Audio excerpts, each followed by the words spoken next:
What's going on, everybody? Welcome back to another episode. My name is UnrealEntGaming, and today we'll be discussing the Evil Within. Can the Evil Within restore survival horror within survival horror video games? Now, honestly, guys, over the last several years, I think we all can agree that the survival horror franchise has diminished over the years, especially with the latest games such as Resident Evil 6 and so on and so forth. Games just haven't been engaging as much as they have been in the 90s and whatnot.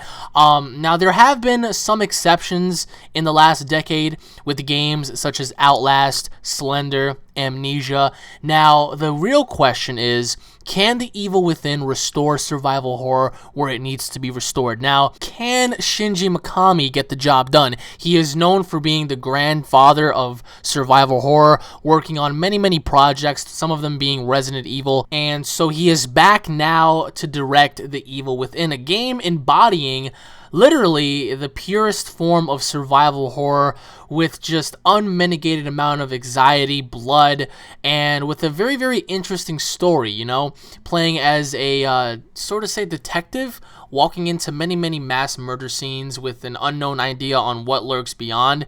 Now, there is a lot of tension building up with the Evil Within, and the Evil Within will be available for both the Xbox 360, Xbox One, PS4, and PS3, along with the PC late in 2014. And honestly, do I think the Evil Within has what it takes? Yes. But there is one little problem that separates the Evil Within claiming the throne of the king of the survival horror franchise, and I believe that, yes, the game does incorporate weapons and whatnot, but are you able to utilize the game to its fullest potential? For example, if you go back and play the game multiple times, is the game going to be the same thing over and over again, or will the mechanics be different, or will the enemies be the same? That is the biggest question. Now, I'm pretty sure that many of you guys have played the original Fear back in the day and so many other countless games, and it's games like that that truly embody fear because you don't know what's lurking beyond the shadows, you don't know what's lurking beyond the other side, and Resident Evil had that notion until it became a blockbuster Hollywood / Michael Bay produced type of video game where it had nothing but non-stop action and explosion and whatnot. I'm a huge Resident Evil fan. I love Resident Evil. I love the story. I love the characters. But Resident Evil 5 and 6 did not capitalize with being a survival horror game. They tried so hard to be an action-paced FPS game, and it failed.